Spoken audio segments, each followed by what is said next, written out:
All right, everybody, welcome back to the channel. In this video, we're checking out the PTS patch notes for update 46. Of course, the big news is subclassing, the ability to now change your class skill lines out for something else. You still need one of your original class skill lines, but you can add 2 more from other classes. So going along with that, I don't think it's any surprise that there are some nerfs in store for some classes, but there are also a surprising amount of buffs here. So let's go ahead and walk through it class by class, so you can see how your favorite classes might be changing in the next update. Now, there are a couple of core changes I want to mention first before we dive into the classes specifically.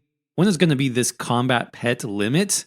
Now, previously there was a 10 summons or corpses of summons that would prevent summoning of further pets, regardless of source or type. You most likely experienced this on the Necromancer, where you have high amount of corpse generating abilities. But with subclassing in mind, they've had to go back and sort of redesign this, because I think we're pretty sure a lot of players are going to be testing the limits of pet builds in ESO with the new subclassing feature. So here will be the updated limits again for update 46 moving forward. While in a PvE zone, 10 pets will remain as the current limit, while in a PvP zone, the limit will be 5 pets. And if you attempt to create a new summon that gets you over that limit, the oldest summon is now going to despawn itself to make room. Now, obviously, there are some exceptions. Permanent and ultimate sourced summons will not be replaced by other summons. So if you attempt to summon at the cap when only permanent or unique summons are present, the attempted new summon is going to fail instead. Non-permanent or unique summons, which include things like the Betty Niche or corpses summoned directly from Necromancer skills, so Flame Skull, Bone Armor, can be replaced, but will never attempt to replace an active summon like the Skeletal Mage or Summon Shade. Non-combat pets do not influence the cap, and companions count towards the limit, but cannot be replaced under any circumstance. So that's pretty interesting. Now, they've also made some adjustments with timing of certain pets. This includes Sacrificial Bones and its morphs are going to be active for 5 seconds, down from 6. The Necromancer signature class script will now summon a corpse that lasts for 5 seconds, down from 10 seconds. Ghostly Embrace, created corpse on the 3rd area, now persists for 5 seconds, down from 10. So yeah, overall, it looks like they're just trying to streamline the summoning system a little bit, with the idea that people are probably going to be using summons a lot more with the new subclassing system in place. There are a few updates in regards to sneaking and invisibility. This, of course, probably because, Nightblade Cloak is going to become available now to other classes with subclassing. So there are a few abilities that now actively suppress sneaking and invisibility. Scorch and its morphs, Bone Goliath, Frozen Gate, all variations of the Banner Bearer skill. These skills will now actively remove sneaking and invisibility when they tick.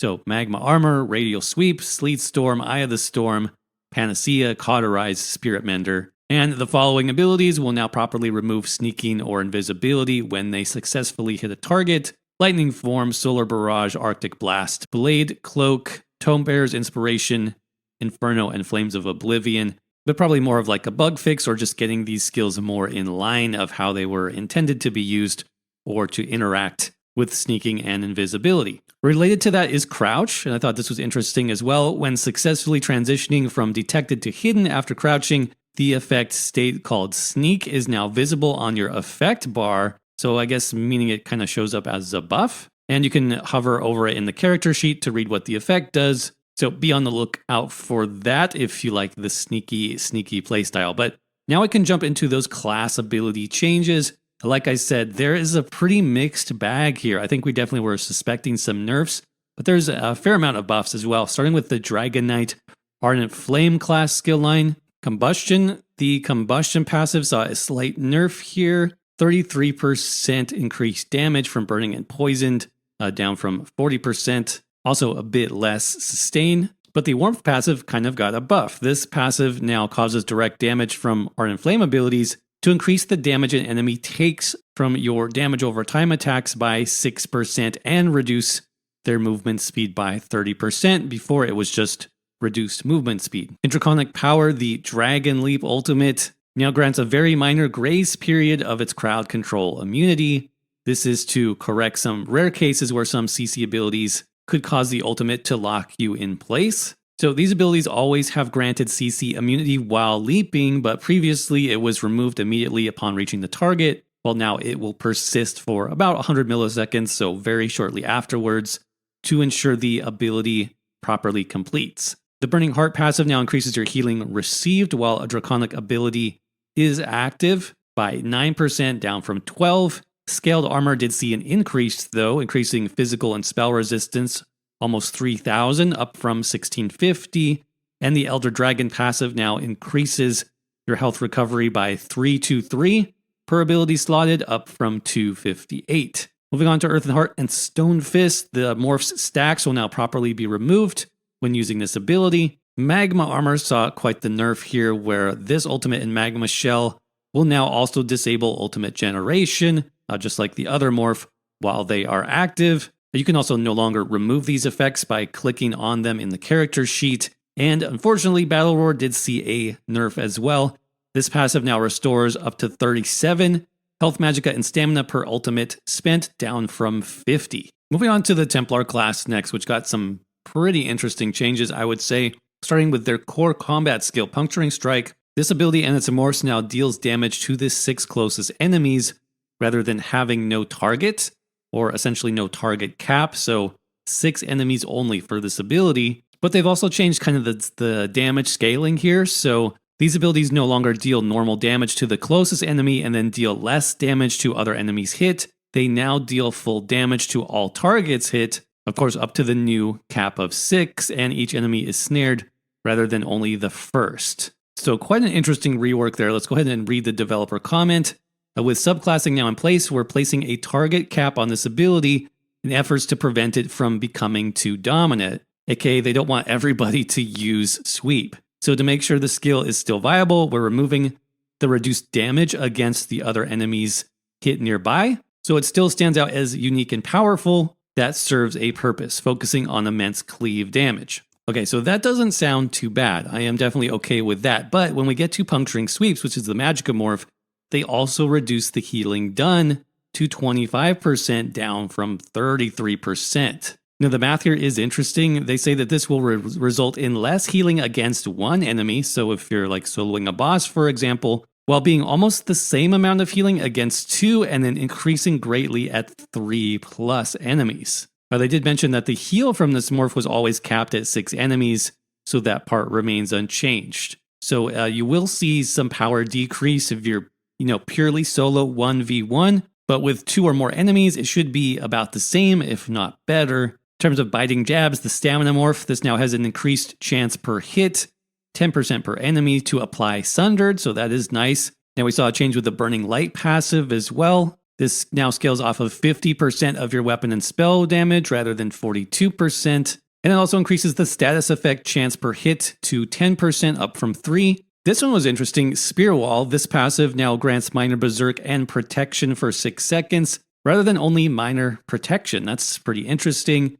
Maybe they're looking to make up some of that damage. Piercing Spear, they buff this passive's increase to critical damage and damage done to blocking players to 12%, up from 10%. Spear Shards, they increase the damage of the residual damage over time effect to make up for the 1-second delay. Luminous Shards, this morph now also allows the caster to be eligible for their own synergy. That's pretty cool. Blazing Spear, they did decrease the damage from the initial hit by 23%, but they increased the damage over time by 53%. A net 10% damage increase for the entire ability if enemies remain inside the area for the full duration. Moving on to the Dawn's Wrath skill line, Backlash, the final hit of this ability no longer misses some enemies. Radiant Destruction got a huge change. Check this one out. They increased the time this ability can be channeled up to 4.8 seconds from 1.8 to reduce the need to constantly activate the skill. This ability and its morphs now cost 1157 magicka per tick,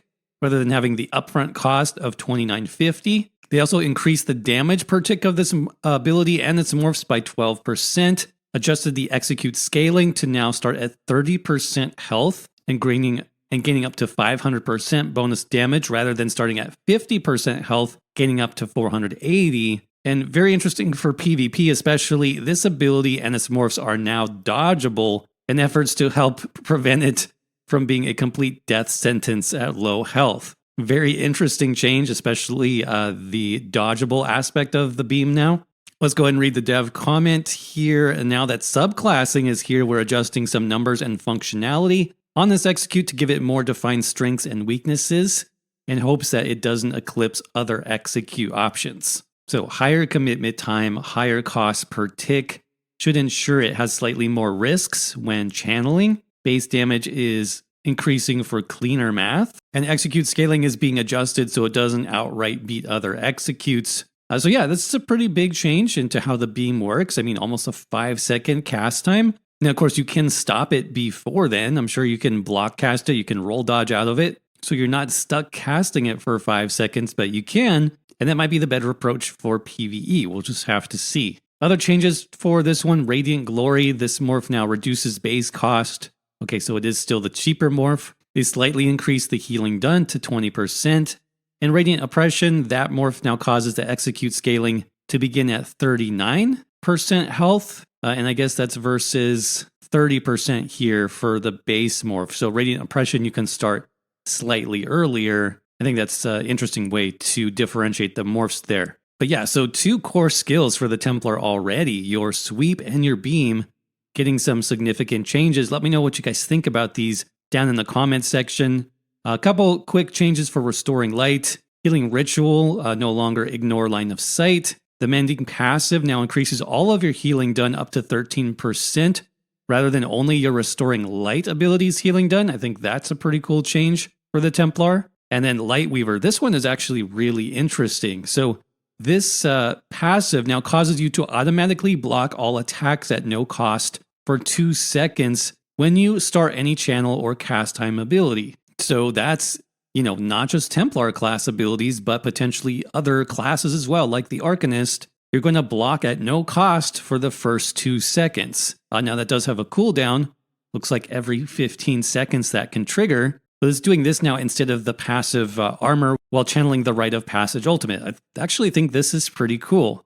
Instead of just being applied to this one, ultimate, you can use this on all abilities and even subclassing builds now. Let's go ahead and read the developer comment here. But yeah, swapping the passive defensive function from highly niche and ineffective armor bonus to a far more useful and unique defensive bonus. So this really reinforces kind of that defensive playstyle or mindset of the Templar class. I think it's a pretty cool change, honestly. All right, moving right along to Nightblade class changes in Assassination. Master Assassin now grants you an increase to critical chance 8.8% against enemies you flank rather than offensive penetration. So that is kind of nice, actually, I think, especially for more optimized groups where you might not need the extra pen. 8.8 crit chance is pretty good, actually.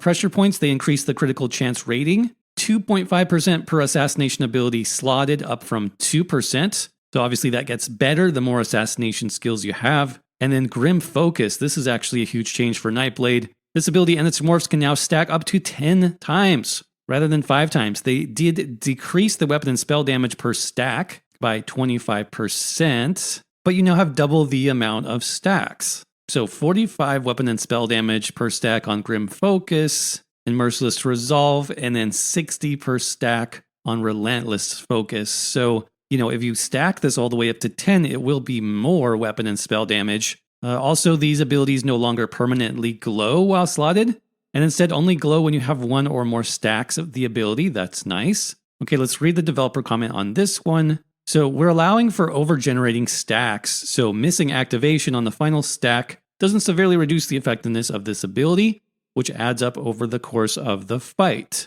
And now it allows for more wiggle room, letting you chamber up to 2 shots if you reach max stacks. That's pretty interesting. So yeah, if you get this to 10, you could fire it off twice in sequence, which is pretty nasty for PvP, I would imagine. Yeah, Nightblades are going to be super deadly.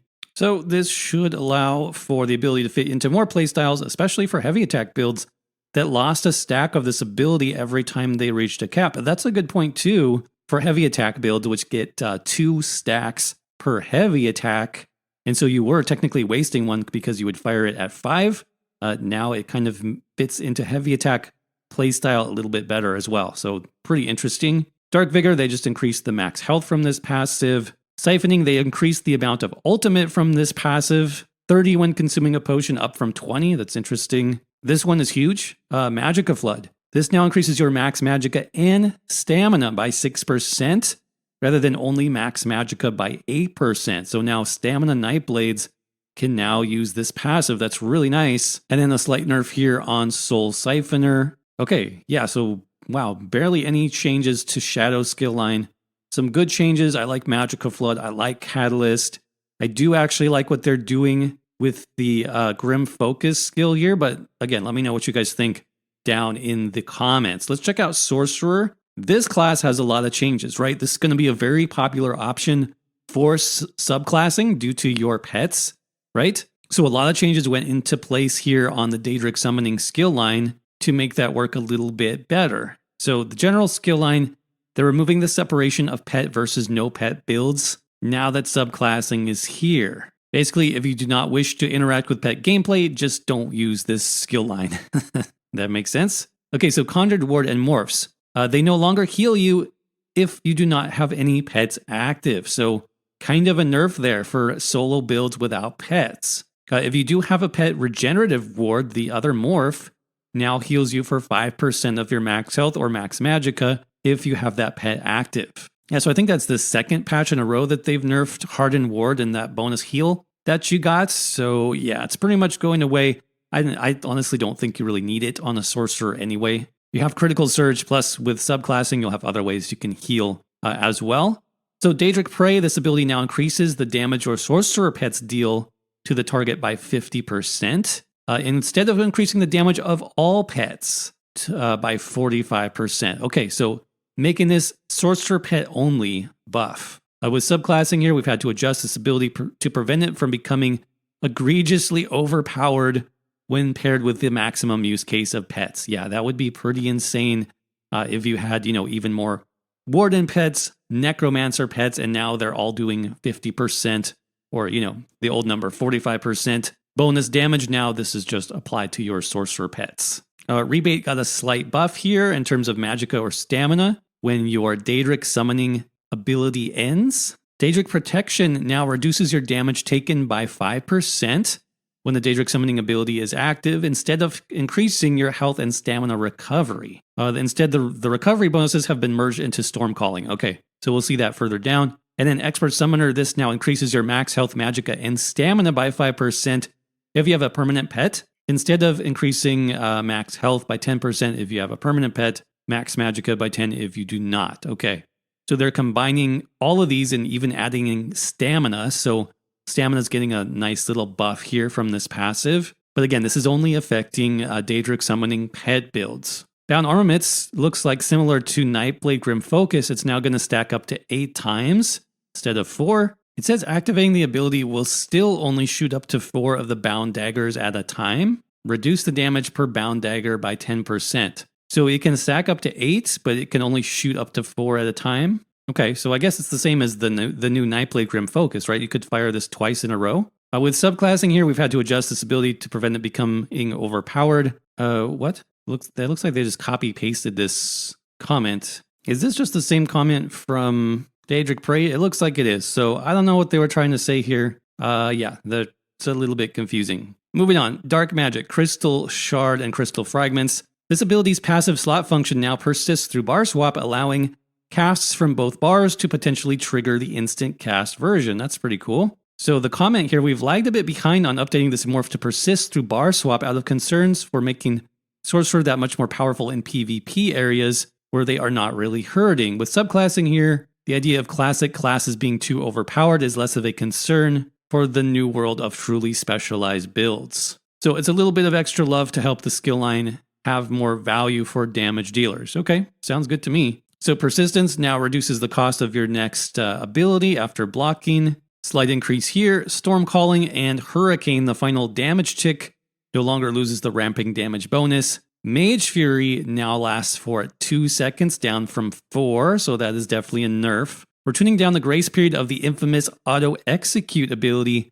both in anticipation for subclassing and to tone down the Sorcerer's ability to easily secure kills. Okay, so only 2-second auto execute down from 4. Keep that in mind.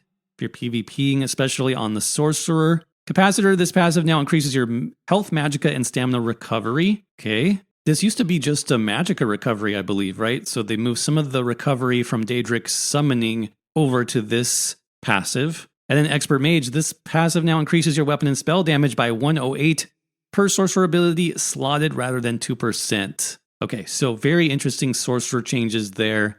Let me know, as always, what you think down below. Warden, Animal Companions, bond with nature, increase the healing from this passive slightly up to 1530. That's definitely nice. Flourish, they increase the magicka and stamina recovery granted from this passive to 20%, up from 12. That's actually a pretty massive buff in terms of recovery. Advanced Species, they increase the critical damage granted from this passive to 5% per animal companion ability, up from 4%, so that will stack up nicely if you're using a lot of those Warden skills. Yeah, so just passive changes here. That's interesting. Very little in the way of actual skill changes, it seems, for the Warden. Green Balance, Nature's Gift, they increase the magicka or stamina restored. Emerald Moss, increase the healing done slightly there. Lotus Flower, this is a nerf possibly, so they decrease the healing done from the fully charged heavy attack from this ability, and its morphs to be 2.3 times stronger than the light attack value rather than 3 times, so 23% or so healing reduction. And then Winter's Embrace, your ultimate here, Northern Storm, they reduce the damage per tick of this ultimate by 33%. It now grants 2% damage done per stack rather than 50 weapon and spell damage. That's per stack. They increase the duration of the stacks to 12 seconds per application, up from 5, resulting in a total duration of 20 seconds, up from 13. Okay, that's interesting. That's a long ultimate. That's going to be annoying in PvP especially. So they're lowering the damage per tick of this ultimate to reduce how powerful it is in PvP situations, while simultaneously building more potential power into its residual effects. Okay, so less damage, longer duration, basically. And then, okay, here's some more changes. Frozen Gate updated this ability and its morphs to be more performant on the server, while also making sure they pull eligible targets more responsibly. Responsibly? I mean responsively. Yes. Frozen Retreat. This morph synergy should no longer remove itself in multiple areas where stacked in the same spot. Glacial Presence is going to now increase your chance of applying the chilled status effect by 250%, up from 200. They also adjusted the scaling of the damage bonus, so that's slightly higher. Frozen Armor, they increased the armor from this passive. That's nice. Icy Aura, this passive now causes attackers in melee range to receive a stack of Winter's Bite for 3 seconds, up to 5 stacks. Attackers at 5 stacks are afflicted with Major Maim for 3 seconds. It no longer reduces the effectiveness of snares against you. Okay, interesting. So they completely reworked this passive and now kind of stacks up almost like the healing skill used to like stun you after a certain amount of stacks, like 3 or 5 stacks. But now it's applying Major Maim. Yeah, that's pretty interesting. It'll be definitely nice for Warden tanks. And then Piercing Cold, this passive now increases your frost damage by 10% and the amount of damage you can block by 8% permanently. This changes from the previous effect to whenever you deal frost damage, you gain Piercing Cold. Okay, let's go ahead and read the comment on this. We're simplifying this passive to be less of the if-or case now that subclassing is here, making this less disruptive to use but more specialized to the frosty ones out there. Okay, moving on now to the Necromancer class. Quite a few changes here as well. So in the Gravelord skill line, Flame Skull, this ability and its morphs will now generate a corpse on their 3rd cast near where the targeted enemy was. And then Venom Skull, this corpse generation for this effect has a 3-second cooldown to mitigate how easy it is to reach the summon corpse limit. Okay, Sacrificial Bones and Gravelord Sacrifice. This morph no longer causes your Flame Skull to generate a corpse. That's the base ability now does that, okay? Death Now. This passive now increases your critical chance by 20% against enemies under 33% health if you have a Gravelord ability slotted, rather than granting 10% crit chance per Gravelord ability slotted against enemies under 25% health. Okay, so it looks like they sort of capped this, right? So it used to be 10% per Gravelord ability slotted. Now it's just 20% if you have a Gravelord ability slotted. So you need just 1 to get the 10%, or sorry, the 20% bonus to your critical chance. And they also upped the health requirement a little bit. So it's 33% instead of 25% health. It's actually a pretty big change. There's no developer comment on this, which is kind of surprising. but you're going from, potentially like 40 to 50% bonus crit chance to just 20%. Now, is that a huge difference for most builds? Maybe, maybe not. We'll just have to see. Reusable parts. This passive now reduces the cost of your next summon by 66%, so that got a buff. Dismember got a huge buff. This now grants 3271 offensive penetration, up from 1500. That's pretty big. Bone Tyrant and Bone Armor. Okay. This ability and its morphs will no longer create an unconsumable corpse if you are not in combat. This also applies if the ability were recast with at least half of the duration passing. So if you're not in combat when meeting its requirements, they will not generate. Okay, and then Grave Grasp. This morph now improves the minor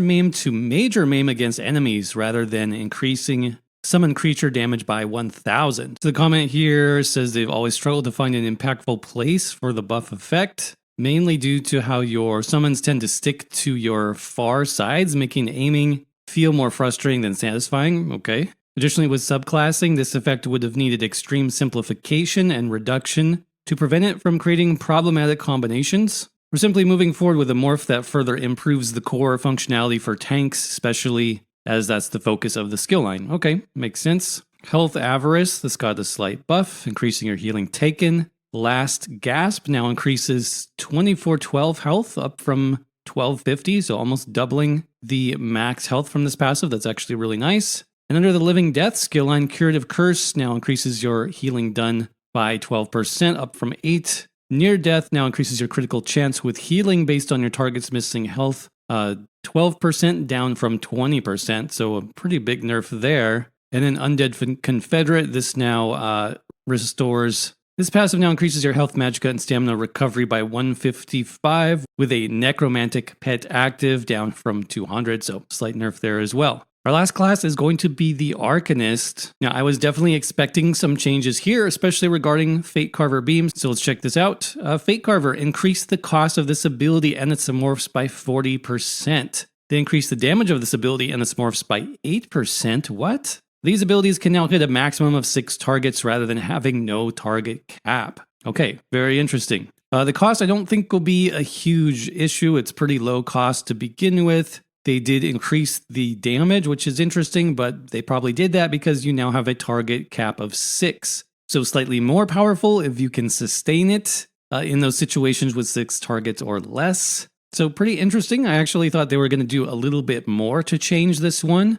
And this is on the base morph of the skill. So this applies to all of the morphs going forward. Pretty interesting. Splintered Secrets. This passive now increases your offensive penetration per Herald of the Tome ability by 1240, up from 991, so more penetration there. Harnessed Quintessence, this passive now increases your weapon and spell damage by 284 when you're restored magicka or stamina instead of 5%. Moving on to Curative Rune Forms, Arcanist Domain. This ability and its morphs minor buff effects now properly adhere to the standard 6 target cap. And Reconstructive Domain, the healing from this morph will now sort and apply the heal to the lowest health targets in the area. Okay, that's actually a good change. Healing Tides, this passive now increases the healing done per crux by 4%, up from 3%, and Hideous Clarity, this passive now restores both magicka and stamina instead of just the highest of your max resource. Then Soldier of the Apocrypha skill line, Aegis of the Unseen, this passive now increases your armor by 3,271.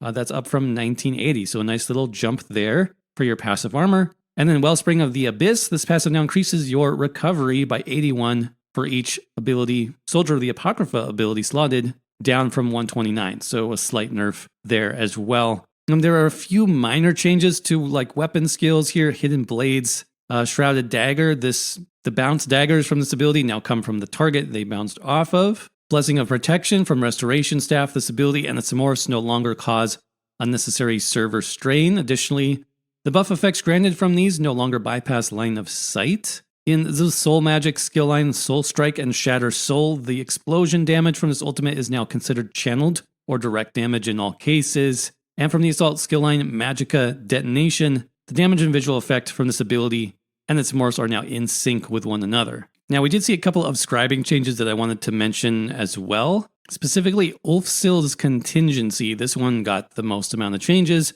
So they increased the cost of all damaging versions of this ability to 3,780, up from 3,510. They also increased the cost of damage shield and healing versions to 4,860, as they were missing the 50% cost increase that healing and shielding abilities are meant to have. They also fixed an issue where the healing and damage shield versions were not properly treated as damage shield and healing abilities for many passive interactions such as intricate rune forms. So just keep that in mind if you're using this scribing skill. You got a few cost increases to look out for there.